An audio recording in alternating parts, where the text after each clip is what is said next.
হ্যাঁ everyone, welcome to another shorts in my channel. আশা করছি আপনারা সবাই ভালো আছেন। কলকাতায় কিন্তু এবারে শীতটা পড়েছে, কদিন ধরে তো বেশ ভালোই ঠান্ডা লাগছে। সেই জন্য সকালবেলাতে উঠতেও ঘুম থেকে উঠতেও একটু দেরি হয়ে যাচ্ছে। তো প্রত্যেক দিন আমি জানেন তো সকালবেলা উঠেই আগে আমার এই পায়রা পাখি ওদেরকে বাইরে রেখে দিই।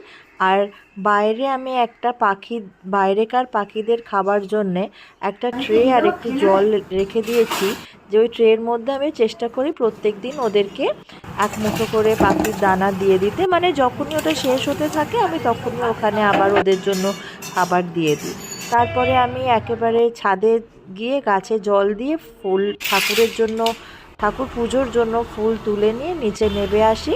তারপর চান টান সেরে একেবারে পুজো করে নিয়ে তারপরে নিচে গিয়ে বাড়ির বাকি সব কাজ সেরে নিই। অন্তত এইভাবেই তো চেষ্টা করি সব কিছু করার। কিন্তু এখন যেহেতু শীতকালটা পড়েছে, তাই জন্য প্রত্যেক দিন এরমভাবে নিয়ম মতন কাজটা করা হয় না। কিন্তু যেদিন যেদিন আবার সম্রাটকে নিয়ে স্কুলে যাই, সেদিন কিন্তু খুব সুন্দর সিস্টেম, একদম পুরো পরপর সব কাজগুলো হয়ে যায়। আমার বেশ ভালো মতন সব কিছু রুটিনে যেরকমভাবে টাইম টেবিলের মতন সব কিছু কাজ হয়ে যায়। একটু তাড়াহুড়ো থাকে কিন্তু তাও কাজটা হয়ে যায়। আর একটু আগে আমি আমার হাতে একটা আংটি দেখাচ্ছিলাম। ওই আংটিটা আসলে আমি আমার জন্মদিনে নিজেকে নিজে গিফট করেছি, তাই জন্য আমি হাতটা দেখছিলাম। আমারটা রিসেন্টলি এসছে, এক সপ্তাহ আগে। ওইটা আমি অ্যাকচুয়ালি অনলাইনে অর্ডার করেছিলাম, তো ওইটা এসছে, তাই জন্য আমি বারবার ধরে দেখছিলাম আংটিটা। তারপর আজকে স্কুলে নন্দিতাও এসেছিলো। আমি আর নন্দিতা আজকে গিয়েছিলাম একটু সামোসা চাট খেতে। বেশ ভালো লেগেছে জানেন তো খেতে। ওটাও ভবানীপুরে একটি দোকান করেছে নতুন, সেখানে গিয়েই খেলাম।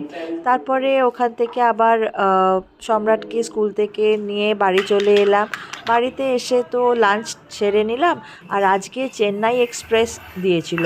চেন্নাই এক্সপ্রেসটা দেখতে আমার খুব ভাল লাগে, তো বিকেলে চা আর মুড়ি খেতে খেতে চেন্নাই এক্সপ্রেসটা দেখলাম।